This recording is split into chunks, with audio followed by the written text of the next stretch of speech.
Study strategy എന്ന് പറയാനായിട്ട് ഞാൻ ഏറ്റവും കൂടുതൽ ഫോക്കസ് ചെയ്തത് ബേസിക്സിലായിരുന്നു.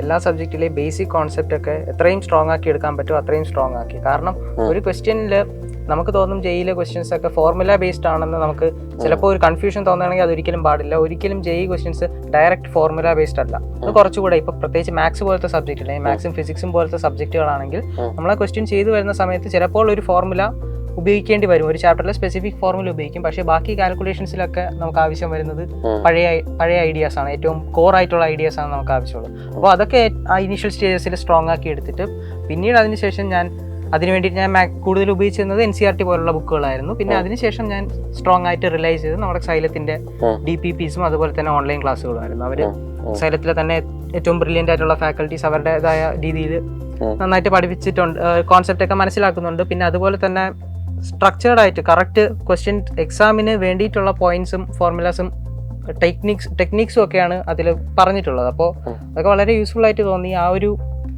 അവരുടെ പാത്ത് വേയിൽ തന്നെ ഞാൻ അങ്ങ് ഫോളോ ചെയ്ത് പോകുമായിരുന്നു.